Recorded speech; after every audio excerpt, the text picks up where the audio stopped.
Hola, mi nombre es Ana y tengo cáncer. Y les voy a contar mi historia de cómo empezó el cáncer y a dónde acudí para tratarme.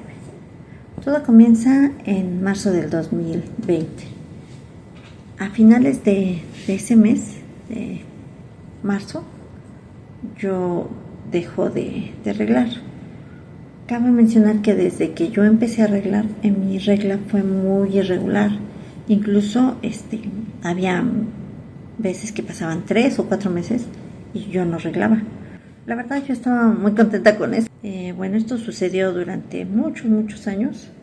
Yo actualmente tengo 52 años. Entonces, alrededor de los 46 años, mi periodo se empieza a regular. Yo empiezo a ser ya muy puntualita. Generalmente era a finales de mes. Pero yo tardaba alrededor de 7 días arreglando, era mucho. Ya cuando se empieza a regular mi periodo, yo ya empiezo a ser muy puntual y más o menos se reduce, empieza a durar 3 días mi periodo. Y bueno, poco a poco el sangrado va siendo más escaso. En marzo del 2020 yo dejo de arreglar. Y pues yo la verdad estaba muy contenta porque a mí siempre me daba coraje cuando llegaba mi periodo porque decía, ay, voy a gastar en toallas como si tuviera mucho dinero. Total, yo decía, ¿por qué no soy menopáusica? Yo no quería arreglar, yo ya quería que se acabara mi regla. Así que llega marzo y yo estoy muy contenta. Más o menos pasa año y medio o cerca de 2 años que yo ya no arreglaba. Y de pronto, de la nada, empiezo a arreglar nuevamente. Pero va siendo igual, de forma irregular. Pasan varios meses, o sea, pasa mes y medio, 2 meses y arreglo. Y mi sangrado era muy escaso. Entonces, yo en mi ignorancia pensaba que, pues como ya se estaba retirando la regla, pues de pronto podía ser así. Pensé que pues eso se iba a quitar, pero no sucede así. Pasa como un año y medio y yo sigo así. Y es cuando acudo con una doctora y la doctora me dice que no es normal, que si ya había dejado de arreglar durante más de un año, o sea, les digo, fue como año y medio, 2 años, que ya no se debía de presentar la regla. Y me manda hacer unos estudios. Pero pues no hice mucho caso. Ya después volví a presentar como que un sangrado un poquito mayor. Vuelvo a ir al doctor, pero esta vez acudo al centro de salud porque yo no tenía servicio médico. Yo no tengo un trabajo fijo. Trabajo por temporadas en algunas instituciones públicas. Cuando yo trabajo generalmente de encuestadora, he trabajado en el INEGI, en el INE, así. Estaba trabajando bueno, como no tenía en ese momento ningún trabajo formal, yo acudo al centro de salud, voy al doctor, me manda, le explico lo que me está pasando y me manda a sacar un ultrasonido intravaginal. Allí el técnico ve que el engrosamiento del endometrio es de 8 milímetros y me dice que no es normal los 8 milímetros, que máximo debería de ser de 4 o 5, porque le comento que yo ya no estoy arreglando y que bueno, que lo cheque con mi doctor. Voy con el doctor me manda con el ginecólogo, me dice que me tienen que hacer un Papá Nicolau. Aquí debo de decir que yo nunca me hice un Papá Nicolau. Me daba miedo porque algunas personas decían que dolía mucho y yo siempre fui muy irresponsable en cuanto a mi salud. No me había hecho ningún Papá Nicolau. Me mandan con el ginecólogo.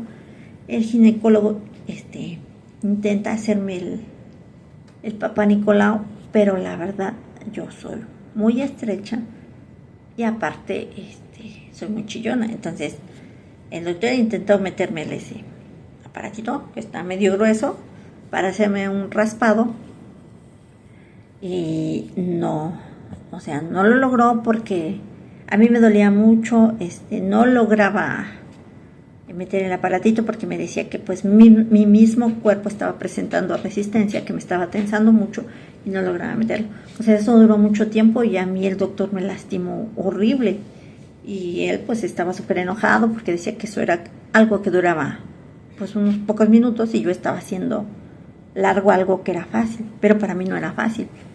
Total que el doctor se desespera y me dice, no señora, no puedo hacerle pues el Papá Nicolau, ¿no? Entonces me dice que pues me va a mandar al Hospital General para que me hagan la biopsia. Y voy al Hospital General, en este caso como yo vivo en Iztapalapa, me da una referencia para que vaya allí. Voy y la ginecóloga me dice que pues, pero para esto la referencia y eso, tardaron como 2 meses en darme la cita. Y voy y la doctora me dice que pues ella no ve la necesidad de hacerme una biopsia, que me va a hacer un Papá Nicolau. Pasa lo mismo que con el doctor, o sea, me lastimó mucho y no logró hacerme el Papá Nicolau. Se enoja mucho conmigo y me dijo, a ver señora, la voy a mandar a hacer una biopsia. Y pues resulta que me dan la cita de nuevo dentro de, creo que 3 meses, dentro de 3 meses me daban esa cita. Pasan los 3 meses, voy y me dicen que no hay ginecólogo. Y me dan otra cita de nuevo dentro de otros 3 meses. Vuelvo a ir y que no había ginecólogo. Yo ahí perdí mucho tiempo. O sea, me desesperé porque, o sea, iba así que no había doctor por esto, que no había doctor por lo otro. Entonces, pues, nada más iba a perder tiempo. En eso entró a trabajar. Yo entré a trabajar en el 2023 al INEGI, pero nada más es un trabajo temporal, es un trabajo por 3 meses. Mi contrato terminaba terminaba a finales de septiembre del 2023. Empecé a trabajar normal, pero ya a principios del mes de septiembre, sí, empiezo a sentir mucho dolor en el estómago, o sea, me daban cólicos muy fuertes. Ya no podía comer nada porque el estómago pues se me inflamaba mucho. Les digo, los cólicos que yo tenía eran muy, muy fuertes. Además empecé con el sangrado más abundante. Sí me preocupó, pero como tenía mucho trabajo, la verdad no hacía caso, yo seguía trabajando. Y además, como yo tengo gastritis, pensé que a lo mejor por los síntomas, me decían mis compañeras, a lo mejor tienes colitis, y pues yo decía, yo creo que sí. Y sí pensaba ir al doctor, pero terminando de trabajar, porque yo decía, estoy ya unos días de que se termine mi contrato, ya voy a poder ir al doctor tranquilamente para que me chequen, porque sí, ya me empezaba a sentir muy mal. Hubo un día cerca de mediados de septiembre, más bien a principios, que me siento muy, muy mal y empecé con un sangrado así, muy abundante, pero cuando les digo muy abundante es que yo me ponía las toallas sanitarias y no me duraban nada, luego las empapaba. Esto empezó pues como a las 5 de la mañana, algo así. Me espanto, le hablo a mi hermano y le digo que si me puede llevar por favor al hospital de urgencias. Me lleva al hospital del ISSSTE, uno que estaba por Revolución. No me acuerdo de su nombre ahorita. Me lleva allí y me dicen que qué tengo, ya les explico, y me dicen que me van a hacer un Papá Nicolau, pero para esto yo le digo al doctor, no doctor, la verdad es que lo han intentado y nada más me han lastimado mucho y no, sé que no voy a aguantar, entonces no quiero que me haga un Papá Nicolau. Me dijo, entonces se niega, y le digo, la verdad sí, no hay otra opción. Y me dice, ¿una biopsia? Y le dije, sí. Me dijo, bueno, entonces para la biopsia la espero mañana temprano. Dice, si se sigue sintiendo mal, se viene al hospital, pero si no, mañana temprano la espero para que se haga su biopsia. Me dijo que era una operación ambulatoria, que no iba a tardar mucho y que o sea que a mí me operaban, que una vez que me operaran Si veían que me sentía bien, me dejaban reposar un rato y ya luego me mandaban a mi casa. Entonces, pues le aviso a mi jefa que al día siguiente me voy a hacer una biopsia. Le pido a mi hermano nuevamente que me lleve al doctor. Ay, perdón, es que tengo anotadas algunas fechas porque la verdad es que como pasaron tantas cosas, no me quiero revolver con mi historia. Pues le digo a mi hermano que me lleve al doctor al día siguiente. Me presento temprano, ya me anestesian, me hacen la biopsia y cuando me despierto de la anestesia, llaman a mi hermano. Y mi hermano me dice que qué necesito para esos días. Y le dije, no, yo voy a salir hoy. Y él me dice, no, a mí me dijeron que vas a estar unos días hospitalizada. Y pues la verdad sí me extrañó porque dije, a mí me habían dicho que hoy venían, me hacían la biopsia y yo me iba a mi casa, ¿no? Pero bueno, ante esto, pues le digo a mi hermano, no, pues al rato le pregunto a la doctora cuando la vea y te digo, pues ya me pasa la doctora conmigo y me dice que lo que vio en la biopsia le preocupaba mucho, que me iba a hacer más estudios, que me iba a dejar hospitalizada para que me hicieran todos los estudios que necesitaba. Porque si me daba de alta en ese momento y me mandaba a hacer los estudios a mi clínica, iba a ser muy tardado y que ya le urgía tener los resultados. No me dijo qué era y como a mí antes de acudir con esta doctora, me había dicho una de las ginecólogas que no me hizo el Papá Nicolau, me dijo que probablemente tenía yo endometriosis, entonces que no me preocupara, que pues eso tenía solución y todo. Yo la verdad estaba con la idea de que era endometriosis. Pues me quedo esta semana, me hacen un montón de estudios, me hacen el Papá Nicolau y resulta que ahí descubrí que si me lastimaron tanto los otros ginecólogos fue porque no me colocaron en una buena posición. Porque aquí en el hospital, la doctora que era ginecóloga, ella me dijo, te vas a poner en esta posición, o sea, me dijo exactamente cómo, me ayudó y no, sí me lastimó, pero la verdad fue muy poco, o sea, no a comparación de los otros que yo sentía como que me estaban enterrando un fierro, o sea, era horrible. Ya aquí me hace muchos estudios, estoy casi una semana hospitalizada. Después de eso la doctora, yo salí creo que un viernes o un sábado, la doctora me dice que vaya el martes siguiente para recoger mis resultados.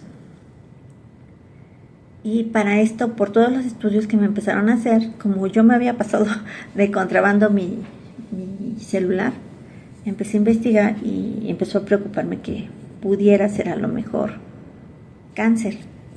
Y aún así, yo dije, bueno, si es cáncer en la matriz, pues que me la quiten. Yo no tengo hijos, yo nunca he tenido hijos. Entonces yo decía, pues, de todos modos no me sirve de nada. Y yo no me sentía mal que me quitaran la matriz. O sea, yo como que lo veía muy fácil. Voy el martes, le aviso a mi jefa, porque tenía que ir a visitar varias empresas, que era parte de mi trabajo visitar empresas y hacer una encuesta, etc. Entonces le digo que voy a entrar un poquito más tarde porque tengo que ir temprano a recibir mis resultados, pero que no se preocupe, que yo hago mi trabajo normal ese día.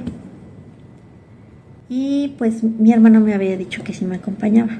Le dije que no porque pensaba que iba a ser algo serio, pero no tan serio. Y además, como soy una persona muy independiente, o sea, no me gusta que me acompañen. Generalmente hago mis cosas sola. Me voy sola. Llego a mi cita con la doctora que estaba, porque la doctora que me atendía era una jovencita, pero estaba su maestra, entonces la que estaba a cargo de darme el diagnóstico y todo era su maestra, que por cierto, muy buen personal, excelente personal, desde lo profesional hasta lo humano se portaron muy bien conmigo. Ya ella me dice que si voy con algún familiar, le digo que no, que voy sola. Y me dice, ay, mijita, ¿por qué viniste sola? Y ya me dice que pues tengo cáncer, y cuando me dice que tengo cáncer yo lo tomo así como que, ya sabía, ¿no? Y me dice, tienes cáncer endometrial, pero ya hizo metástasis, lo tienes a nivel pulmonar. Nosotros aquí ya no podemos hacer nada, ya no eres candidata a una operación. Cuando me dice eso, o sea, yo ahí ya me bloqueé. O sea, sentí como si me hubieran dado una sentencia. No, o sea, no podía creer. Porque ella me dijo que pues ya ahí el cáncer no se podía curar. Pues yo sentí que me iba a morir. O sea, para mí que me hubieran dicho eso era, pues te vas a morir, ¿no? Empiezo a llorar, le explico a la doctora que, porque para esto mi contrato ya estaba a punto de terminar. Faltaba como una semana para que terminara. Y yo le dije, doctora, yo estoy trabajando en el INEGI, pero pronto mi contrato va a terminar, yo ya no voy a tener derecho a servicio médico. ¿A dónde me aconseja que pueda ir para atenderme? Y ella me dice que en el INCAN, que es el Instituto Nacional de Cancerología. Pero me dice que no lo deje, que tengo que darle prioridad a eso, a atenderme, que es muy urgente. Entonces me espanto más. Me da otras indicaciones de dónde recoger pues mis resultados, mis laminillas y todo, pero yo la verdad ya estaba bloqueada. Ya nada más lloraba, pero ya no le entendía lo que me estaba diciendo. Me salgo del consultorio y yo voy perdida. Y me dice que me van a, o sea, que tengo que empezar con las quimio, y que las quimio me las van a dar en el Hospital López Mateos, que es un hospital del ISSSTE ya, pues más grande ya para especialidades y todo. Y pues o sea, llorando y todo, busco en el Google dónde está el hospital, me voy para allá, y allá pues yo espero que luego me den cita con el oncólogo y todo, y me dicen, no, primero tienes que traer tus laminillas. Y yo así como, ¿qué son laminillas? Y en eso me acuerdo que la doctora me había dicho, y tus estudios. Yo, como me bloqueé, ya no le puse atención a la doctora, y como que di por sentado que esa información se le iban a pasar entre hospitales, ¿no? Pero no, esa información me la iban a entregar a mí, y yo tenía que llevarla al hospital. Me regreso al hospital donde me habían atendido, y pues ya ahí me dan las laminillas, me dan mis resultados, y me vuelvo a regresar a López Mateos. Y ahí me dicen, no, pero las laminillas y los estudios los tienes que traer ya cuando nosotros te hablemos. Nosotros te avisamos cuándo tienes que traerlos. O sea, estaba tan bloqueada que no. Estaba haciendo muchas tonterías ese día. Andaba de un lado a otro así como zombie. No entendía nada. Para esto me habla mi hermano, porque él sabía que tenía mi cita para darme los resultados ese día, y me dice que me dijeron. Y yo le dije, luego te digo. Y me dijo él, no, ¿qué te dijeron? O sea, como que él presentía. Y por más que yo traté de darle vueltas, me dijo, ya dime qué te dijeron. Entonces ya le doy le digo por teléfono el diagnóstico que me habían dado. Pues mi hermano me dice, voy para allá, no te muevas, yo ahorita te voy a recoger. Me va a recoger, le hablo a mi tía, le digo a mi tía que, pues una de mis tías, lo que me estaba pasando, ella también se va a buscarme. Me dicen, no te muevas de allí, me quedo esperando afuera del Hospital General López Mateos. Van por mí.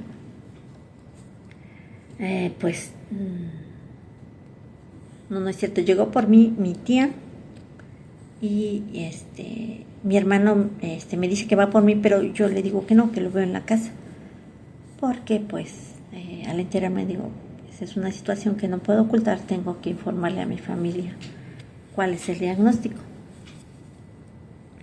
Le hablo a una de mis hermanas, y pues empiezo a hablarle a varios de mis hermanos, y ya los cito en la casa de mi mamá. Hablo con ellos, les cuento lo que me dijeron. Yo la verdad estaba muy mal. Soy una persona que me considero de carácter fuerte, y sin embargo ese día sí reaccioné muy mal. Me derrumbé. Nunca lo había hecho así, o sea, he pasado situaciones fuertes y nunca lo había hecho así, y sin embargo esa vez, o sea, no sabía qué hacer. Me sentía acorralada. O sea, lo que me preocupaba era que ya no iba a tener servicio médico, porque mi contrato iba a expirar. Me llaman termina mi contrato, pasan alrededor de, no sé, unos 15 días y ya me hablan del hospital para que lleve mis estudios de laboratorio y mis laminillas. Y para que ya saque cita con el oncólogo, perdón. Voy, pero le explico a la señorita del área administrativa que yo ya en ese momento no tenía, o sea, ya había terminado mi contrato y dije, yo pensaba que ya no tenía servicio médico y le dije, es que yo ya no tengo servicio médico. Y me dice ella, no, ¿cuándo terminó tu contrato? Yo creo que tenía como unos 4 o 5 días de haber terminado. Y me dijo, no, ustedes como trabajadores todavía tienen 3 meses más de servicio médico, pero chécalo si no en tu trabajo. Me voy a mi trabajo, me dicen que efectivamente todavía tengo unos 3 meses. Regreso al hospital, entrego mis laminillas y me dicen que vaya a sacar cita para que me atienda el oncólogo. Pero la cita que me daban para el oncólogo era como 2 meses después. Entonces yo dije, no, yo en 2 meses ya, si acaso lo alcanzo a ver, ya una segunda cita no voy a alcanzar porque ya no tendría en ese entonces derecho a servicio médico. Explico esto a la señorita de administrativo, me dice que pues entonces vaya a recoger, si yo ya no voy a ir allí, que vaya a recoger mis laminillas. Voy a pedir nuevamente mis laminillas y mis estudios, pues empiezo a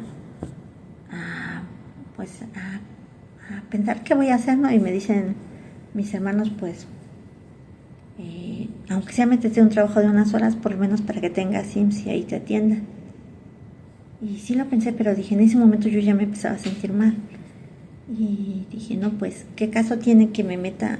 ¿Qué trabajo me va a aceptar cuando yo a los primeros días voy a empezar a faltar? Porque ya me sentía muy mal. Lo veía viable. Total que le cuento a un amigo mi situación y precisamente ese amigo, su mamá había tenido cáncer y se había atendido en el INCAN. Y me dice mi amigo, Ana, ¿por qué no te atiendes en el INCAN?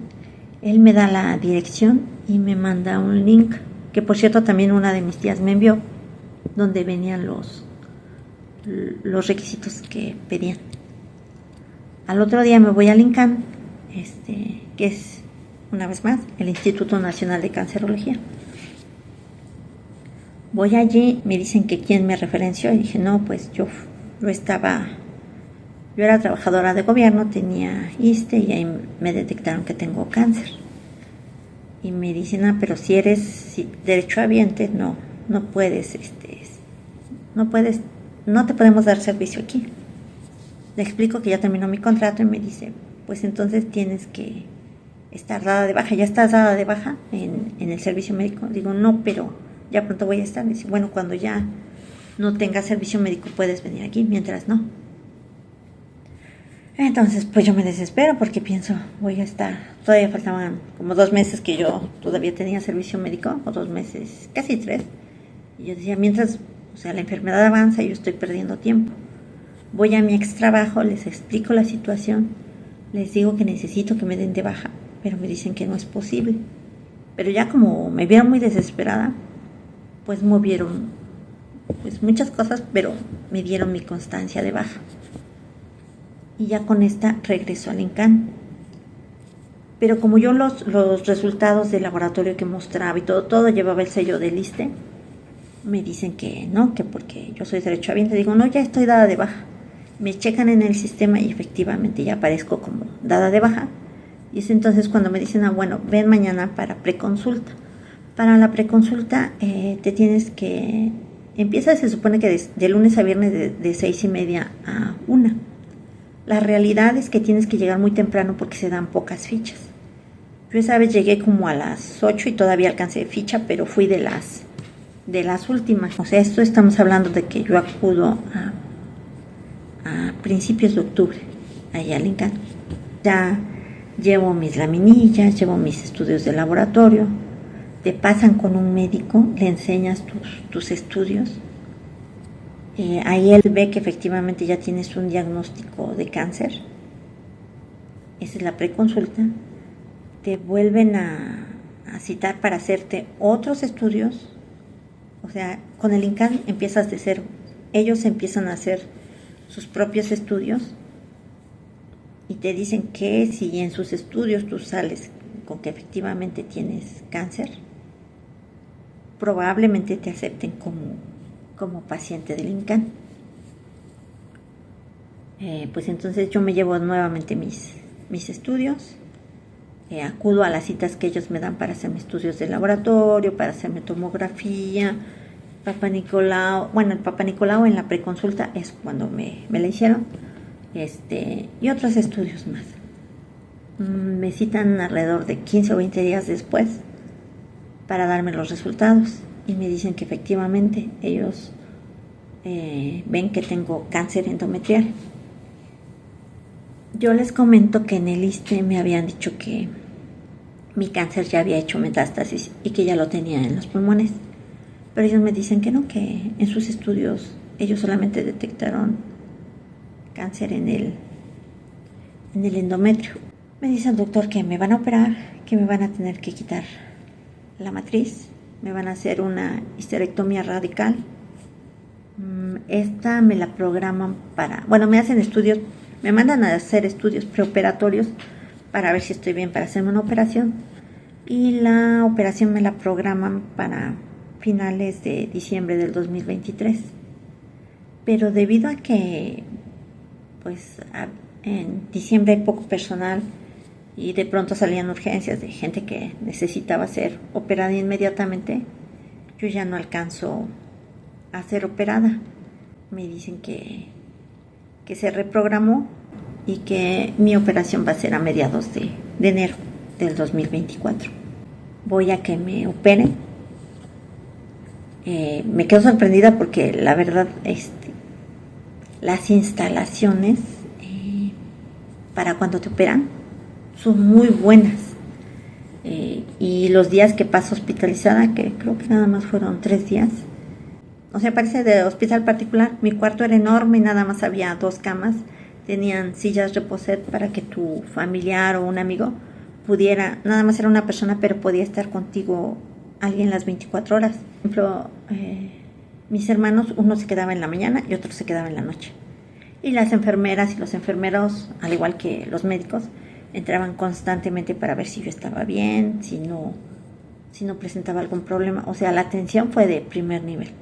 Las instalaciones también muy, muy buenas. Salgo de la operación feliz porque en ese momento no sentía dolor, pues estaba toda anestesiada. Todo el mundo me decía, ay, te veo muy bien. Y yo muy contenta, ¿no? Porque ya no sentía dolor, no sentía nada. Pasa la anestesia, Dios mío, me moría. Me dolía moverme, no me podía parar del dolor.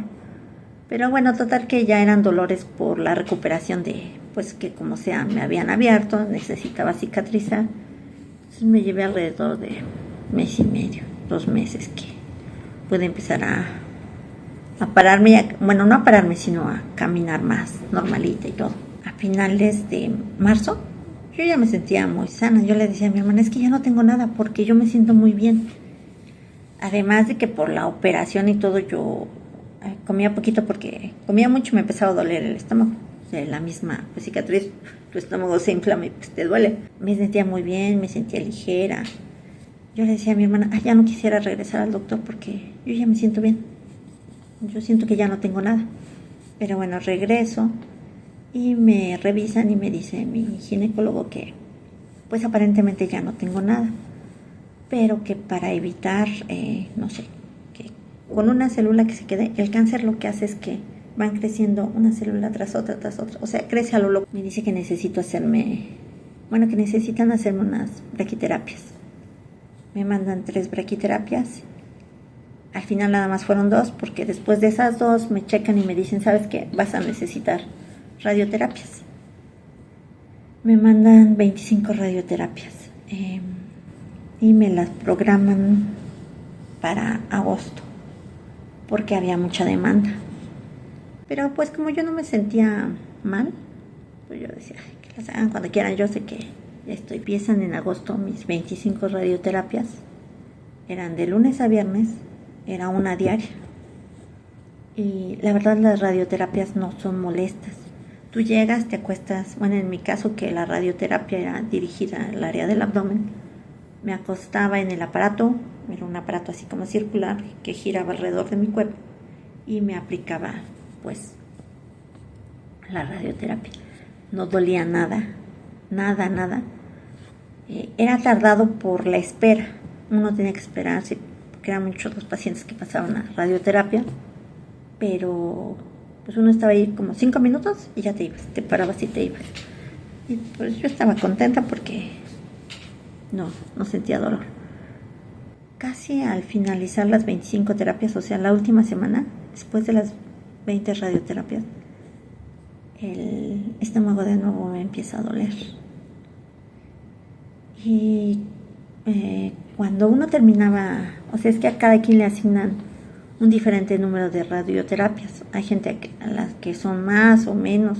Cuando uno termina sus radioterapias, vuelve con su médico para que lo chequen. Y ya entonces él te dice si ya estás dada de alta, si ya no tienes cáncer, o si todavía necesitas que te apliquen más radioterapias o quimioterapias. Incluso había personas que tenían radioterapia y quimioterapia simultáneamente. Afortunadamente en mi caso nada más era la radioterapia. Cuando terminaban las radioterapias y los revisaban, en la sala de espera, había una sala de espera grande donde había una pequeña campanita pegada en la pared.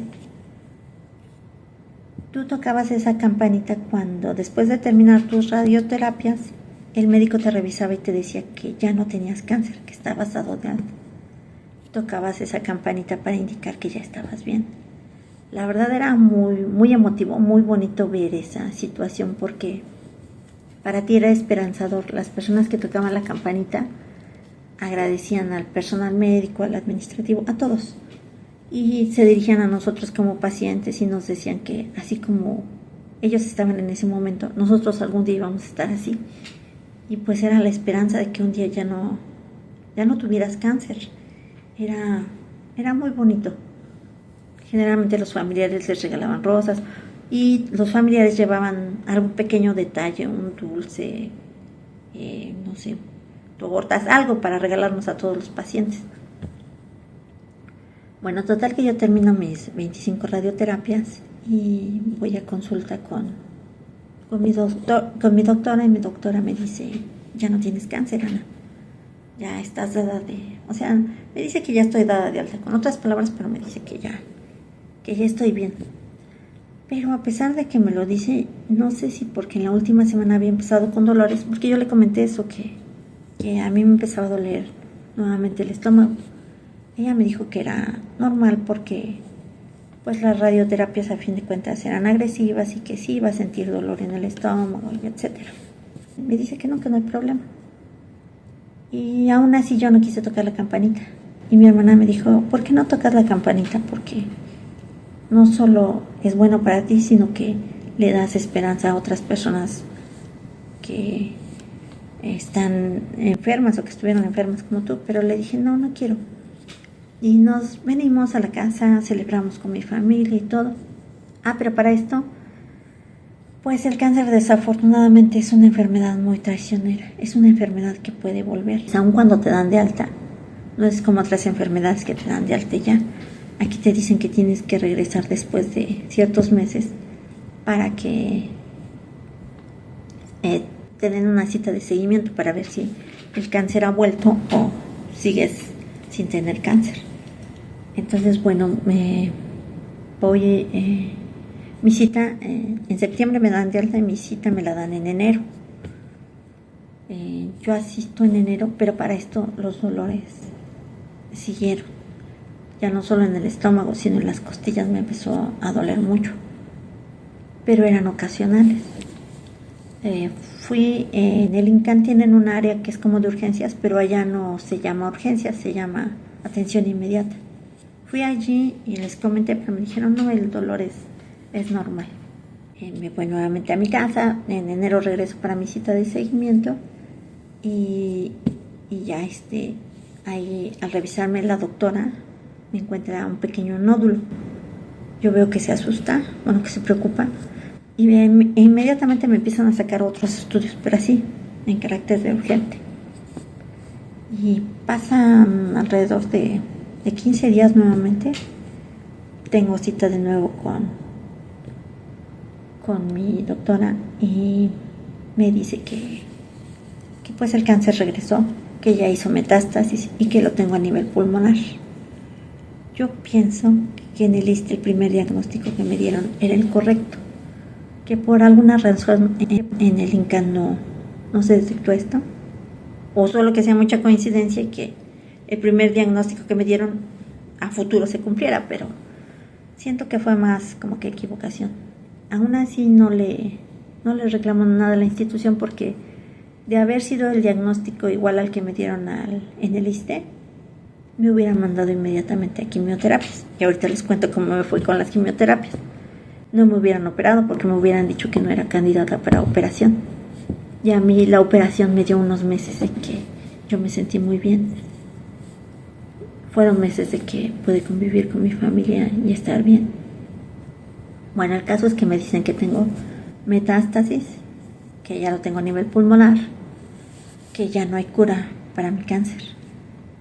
Que una vez que el cáncer, bueno, porque metástasis se les llama a cuando tu cáncer nace en un determinado lugar de tu cuerpo, pero cuando migra hacia otro lugar, es entonces cuando lo llaman metástasis. O sea, ahí como se regó a otra parte de tu cuerpo, se puede ir a cualquier otra. Entonces me dicen que la única opción para mí son las quimios. La quimio no me va a curar, pero va a controlar probablemente el crecimiento de las células cancerígenas para evitar que se vaya a otros lados. Entonces, ante este panorama, pues yo acepto que me hagan las quimioterapias. El doctor me dice que va a ser un ciclo de 6 quimioterapias. Me van a aplicar una cada mes. Y pues bueno,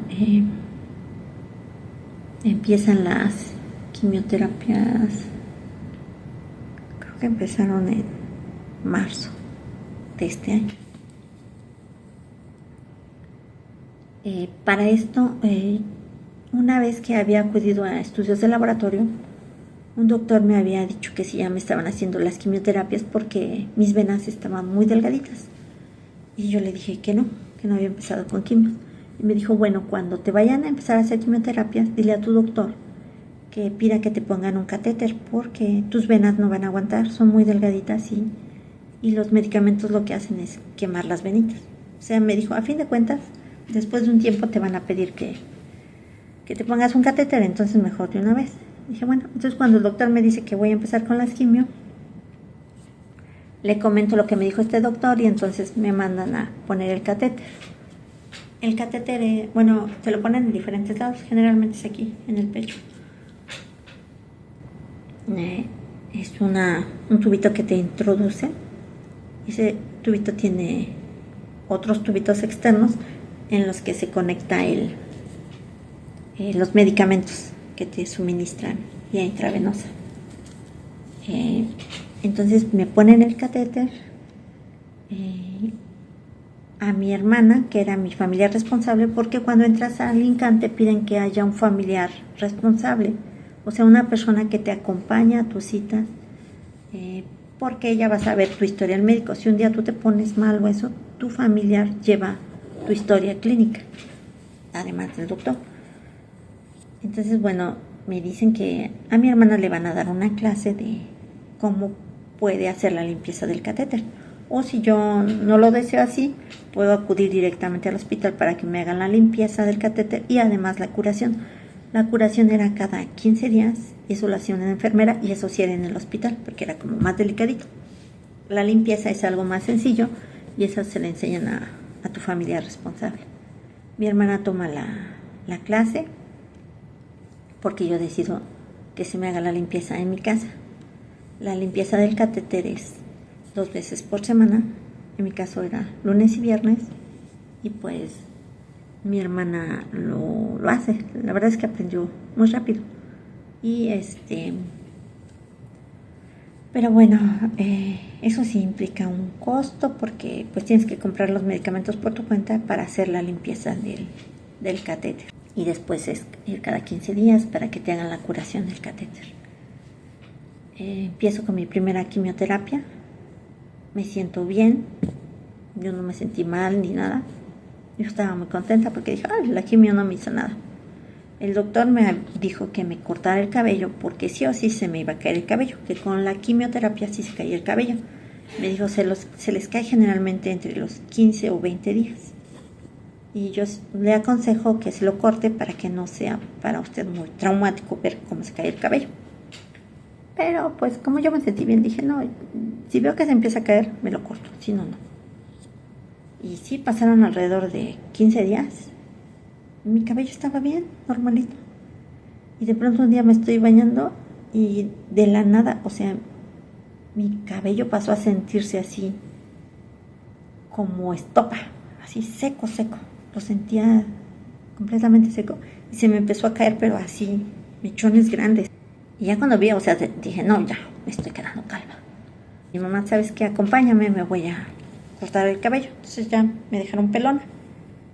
Y aún así las puitas que quedaban me dolían porque me acostaba y sentía como que las puitas se me enterraban y se me iban cayendo. O sea, aunque no me lo hubiera cortado, el cabello ya irremediablemente se me estaba cayendo. Y a partir de ahí empiezo a sentir todo lo que no había sentido en ese momento que me dijeron que podía pasar. Empiezo a sentir asco, todos los olores para mí eran así como muy penetrantes y me daban mucho asco. Empiezo a perder el apetito. Empiezo con dolores fuertísimos en las piernas, o sea, yo no me podía parar porque sentía como que me enterraban fierros en la planta del pie, o sea, no aguantaba el dolor. Me mareaba cuando me paraba, o sea, me sentía muy débil. Y ya empecé a estar en cama. Voy a mi segunda radioterapia. Pero para esto, pues como me sentía mal, fui a atención inmediata al INCAN. Y ahí me dicen que lo que pasa es que es natural que sienta dolor en las piernas porque generalmente la mayoría de los pacientes presentan resistencia a una sustancia que no me acuerdo cuál es en este momento y me dicen que ese dolor va a ser acumulativo, que me pueden recetar pastillas para que me ayuden con el dolor, pero que pues igual el dolor va a disminuir pero no se va a quitar. Y pues me compro esas pastillas porque en el INCAN no las tenían. Tenían unas que no me iban a servir mucho, que era la pregabalina, entonces me recetan otras que yo compro por mi cuenta y con eso sí efectivamente disminuye el dolor. Pero pues yo ya estaba a diario con dolores de cabeza, ya no tenía hambre, todo me asqueaba, me mareaba, me la pasaba acostada en mi cama. Y bueno, tomo la segunda radioterapia, me empiezo a poner peor, ya no es como la otra que estuve como 15 días bien y ya después mal. Aquí ya desde el principio estoy mal, o sea, todo el tiempo me siento débil, acostada, me la paso acostada. Y bueno, en mi casa, mi mamá y yo llevamos entre las dos la economía familiar. Les había comentado que yo no tengo un trabajo fijo, entonces generalmente nosotros pues vendíamos en tianguis o por ejemplo en mi caso tenía trabajos temporales, etcétera. Al momento que yo me enfermo, bueno, ya desde antes con las radioterapias yo ya no dejé de trabajar mucho tiempo, entonces nuestros gastos empezaron a recaer totalmente en mi mamá.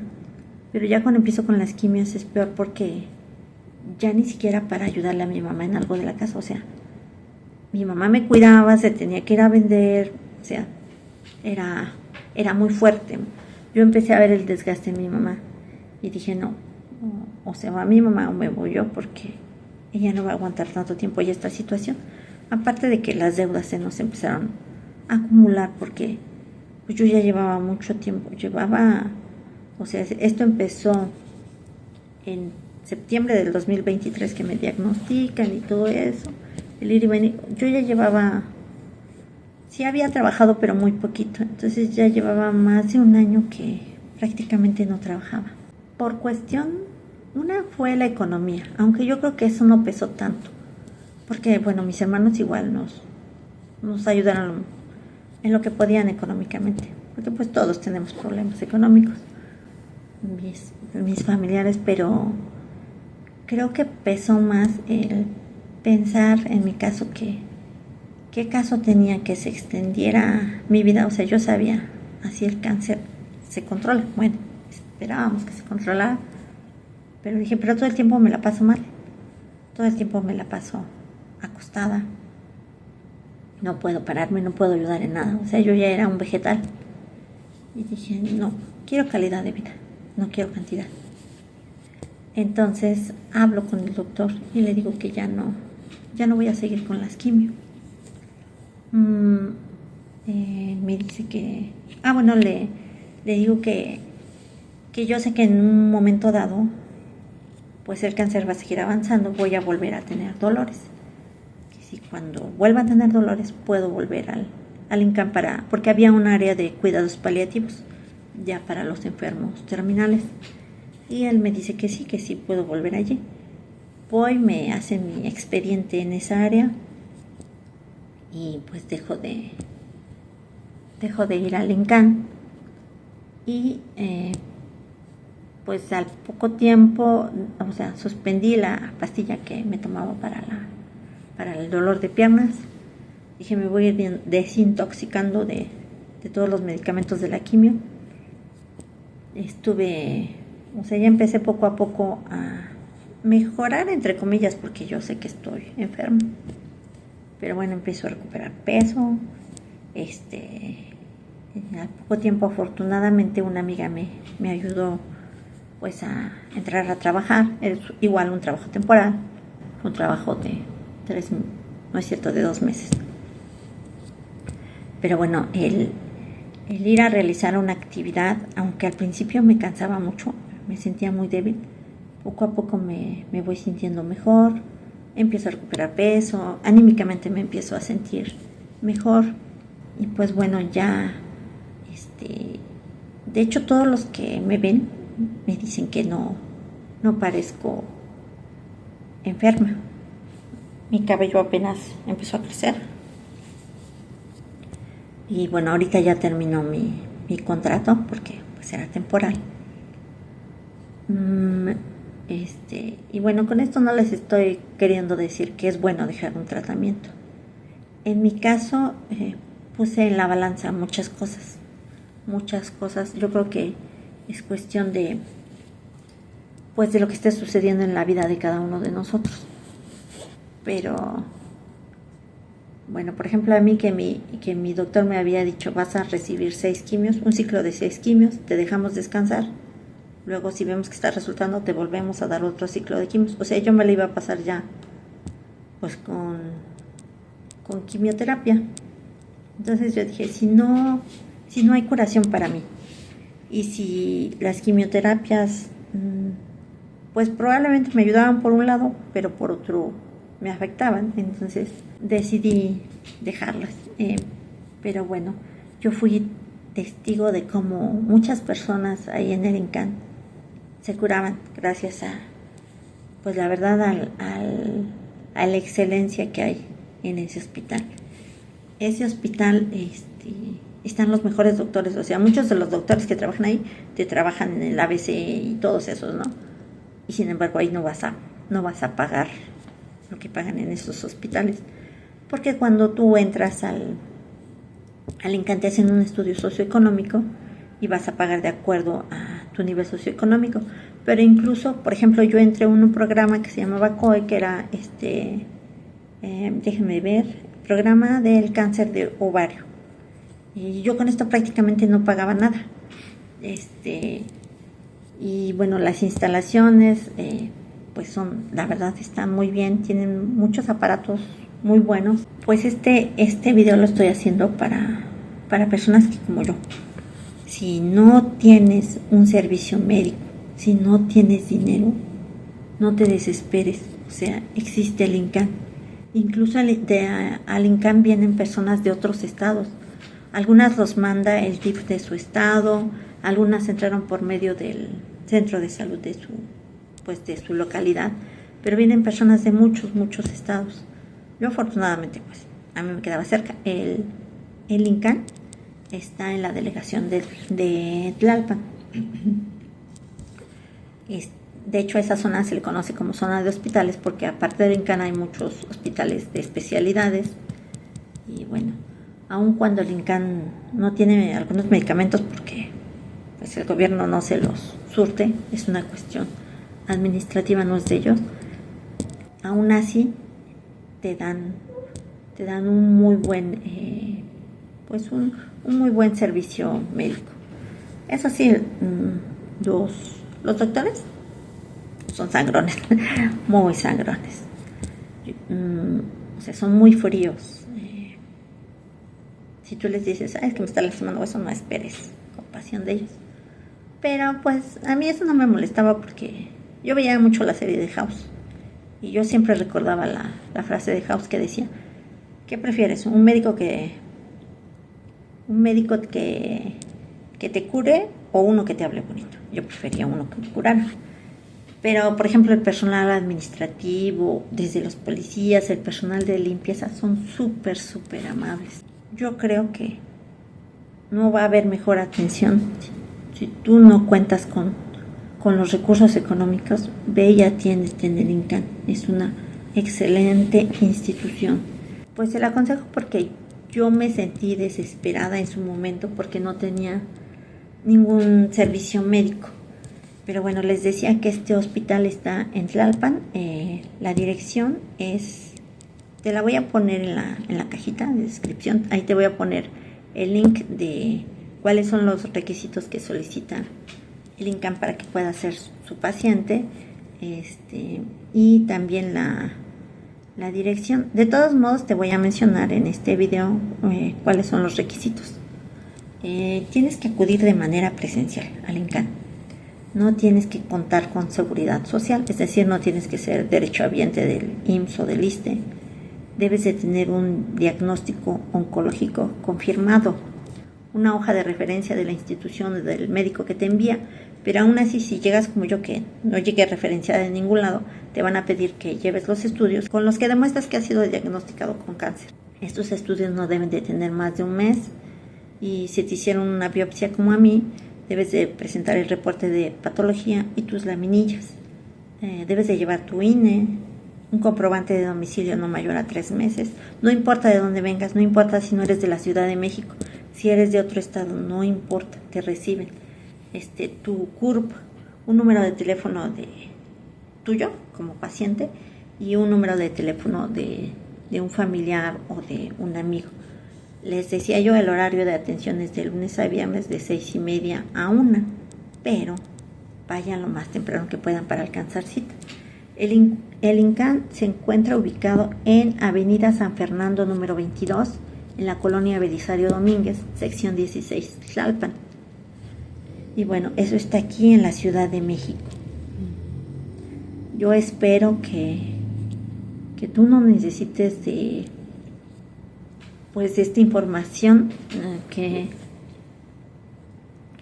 ya sea que tú no estés enfermo o que alguno de tus familiares o amigos no esté enfermo, pero en caso de que así suceda, pues espero que este video te sirva para ya sea para algún familiar, algún amigo, como en el caso de mi amigo que me dio la información, o que desafortunadamente tú lo necesites. No estamos solos como enfermos de cáncer. Afortunadamente hay instituciones como estas. Y bueno, eso es todo. Mi nombre es Ana y espero que este video te haya ayudado. Gracias.